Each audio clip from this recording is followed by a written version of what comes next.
15મી ઓગસ્ટે જાહેરાત કરી હતી કે જીએસટીની અંદર રિફોર્મ્સ લઈ આવીને આમ નાગરિકોને ફાયદો કરાવશે. તે સંદર્ભે જીએસટી કાઉન્સિલે નિર્ણય કર્યો અને આજે ગુજરાતની વિધાનસભાની અંદર નિયમ 44 હેઠળ માનનીય કૃષિ મંત્રીશ્રીએ જાહેરાત કરી એ પ્રમાણે આ જીએસટી રિફોર્મ્સ જે 22મી સપ્ટેમ્બર 2025થી લાગુ થવા જઈ રહ્યો છે એમાં ખેડૂતોને સૌથી વધારે ફાયદો થયો. એ પ્રમાણે જે ટ્રેક્ટરની ખરીદી ઉપર ખેડૂતોને 12% જીએસટી લાગતો હતો એ 12%થી ઘટાડીને 5% કરવામાં આવ્યો છે. એનાથી ટ્રેક્ટરની ખરીદીમાં ખેડૂતોને 35,000 રૂપિયાથી માંડીને 45,000 રૂપિયા સુધીનો ફાયદો થવાનો છે.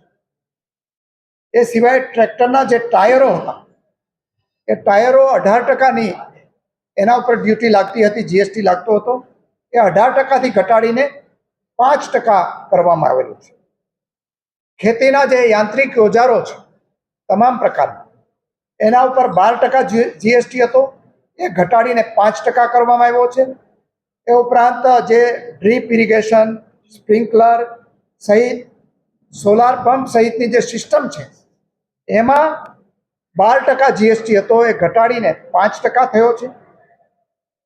જે જૈવિક જંતુનાશકો છે જે ઓર્ગેનિક ખેતીમાં વપરાય છે એ ઉપરાંત સૂક્ષ્મ પોષક તત્વો છે એના ઉપર 12% જીએસટી હતો, એ ઘટાડીને 5% કરવામાં આવ્યો છે.